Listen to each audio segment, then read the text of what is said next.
Hi everyone, for this video I want to go over a few of the mechanics that have helped keep me alive on this Paladin after 2 years of hardcore raid tanking. There are a few numbers we do need to understand if we want to give ourselves the best chance of staying alive, but I'll try not to make this unbearably mathematical. So here's what we're covering. The attack table, the avoidance cap, crits and crushing blows, defense, my approach, and hidden boss double attacks. And really, all of that starts with the attack table, because before we can get into defense numbers and avoidance stats, it really helps to understand how the game actually decides what happens when the boss swings at you. And this is because the game doesn't just roll hit or miss. Every melee attack checks something called the attack table. Think of it as a list of possible outcomes the game rolls through when the boss swings, and it looks something like this. Miss, dodge, parry, block, crit, crushing blow, normal hit. Each of these results takes up space on this table, and when a boss swings, the server effectively rolls a number, and this number is between 1 and 100, and it checks down the table in order to see where that roll lands. That's the core idea. The boss rolls once, checks the table in order, and whatever has the space gets the result. So let's do an example. Let's say a boss swings at us. The game rolls a number between 1 and 100, and let's say that roll is 38. And for this example, let's say our table looks like this. We have 5% miss, 5% dodge, 10% parry, and 20% block. So from these roll ranges, from what we can see, block has the values between 20 and 40. So if the roll was a 38, it falls within the block range. And this means that the next hit that lands will be a blocked hit. That's how the attack table works. One roll, one outcome, checked in this order. To build on this example, let's say we increased our block chance further. The attack table is not suddenly going to get bigger. It always has to total 100%. And this means that if something increases, such as our block chance, something else has to reduce. So let's increase our block chance from 20% to 40%. Now, instead of being in the ranges of 20 to 40, it's now in the ranges of 20 to 60. And this now means that everything after block chance on this table now has less room. Normal hits take up less space, and if we keep pushing those safe outcomes high enough, those dangerous outcomes disappear from the table entirely. That's what people mean when they say we push things off the attack table. We're not just reducing the chance of something happening, we're removing the space where it can exist entirely. So when we increase one of the good outcomes, we aren't just improving our stats, we're taking space away from the bad ones. Now that I've explained the attack table, I think this is a really good foundation to start speaking about total avoidance and the avoidance cap. So when speaking about avoidance, we're speaking about the total coverage of the good outcomes. This is the enemy's mischance, our dodge, our parry, and our block. Just as a quick caveat, raid bosses are 3 levels higher than us, and this effectively reduces each of these by 0.6%. So across miss, dodge, parry, and block, that's 2.4% total. So whilst the table is out of 100, we aim for 102.4, and this completely fills the attack table. This is referred to in the WoW community as the avoidance cap, and to reach it in Classic alone, it's very difficult. Just by using gear, we have to use our abilities to be able to do it. When at the avoidance cap, at minimum, the physical damage you take will be a blocked hit, and this is because those crits and crushes aren't existing. With a blocked hit, however, it is important to note that you do still take damage. It just isn't a crit or a crushing blow, which makes damage predictable. That's why it's yellow on this table here. Miss, dodge, and parry are arguably the best avoidance stats, as you completely avoid damage altogether. In the instance of parrying, for instance, as well, it also reduces your swing timer by 40%, and this can make you attack faster, resulting in a threat increase. Blocking for Paladins as well can also result in a threat increase, but it's a good distinction to make at the moment. Too much dodge as well for warriors and rage users can also have unintended consequences. If you're not getting hit, you're not generating rage, and this can have an impact. Druids also can't parry or block, but they make up for it by being a moving fortress.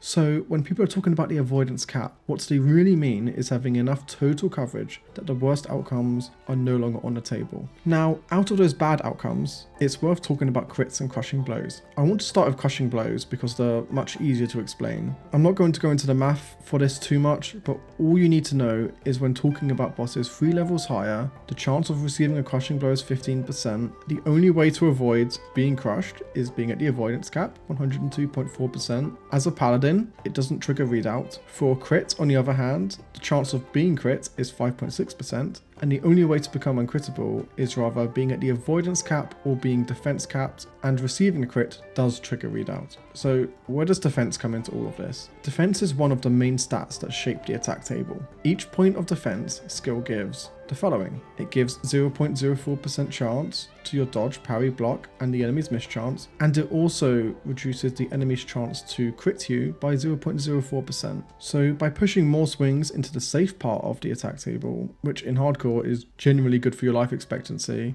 this can be a very beneficial stat. And whilst there isn't technically a defense cap, but once you reach 140 extra defense, that extra factor of defense of reducing the enemy crit chance reduces an enemy's crit chance from 5.6% to 0%, which is the standard crit immune benchmark for raid bosses. So for most tanks, warrior tanks, that's the clean, safe answer. 440 defense, and then the enemy cannot crit you. This doesn't mean crushing blows are gone though. They are still there unless pushed off the attack table otherwise. And still, for warrior tanks, aiming for 440 defense is a very good baseline and helps build towards the avoidance cap a lot easier too. So the two big things tanks are trying to control are pretty simple. Crushing blows need to be pushed off the table, and crits need to be removed by defense or covered over entirely. For paladins to do this, it can get a little awkward, which at this point should not be surprising, because one of the strengths of paladin tanking is that we can build crit and crush immunity coverage windows without having to make much compromises. Warriors can force short coverage windows with shield block. Druids mostly solve this by being extremely difficult to remove from the planet, but those coverage windows for warriors are extremely brief and they need to be managed constantly.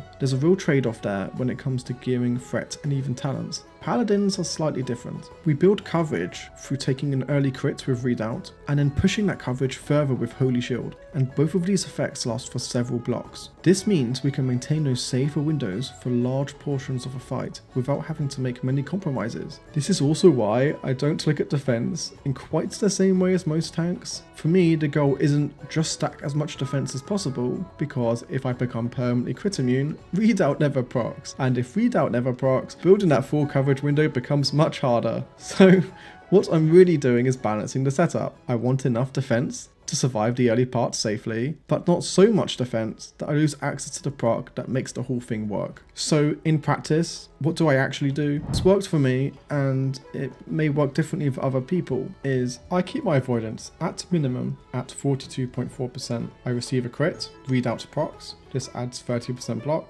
I'm at 72.4%. I use Holy Shield, this adds another 30%. I'm now at 102.4% total coverage. And that's how I work it. Base 42, readout, Holy Shield, crush, crit immune. And when people say paladin damage can feel smooth, this is a big part of why. It's not that you aren't taking damage, it's that the damage stops being violent and random. That's the whole idea. So the paladin version isn't just remove crits, it's using readout and Holy Shields together to build repeatable coverage windows so that these dangerous outcomes don't exist. And that brings me to one last thing that affects how safe all of this actually is.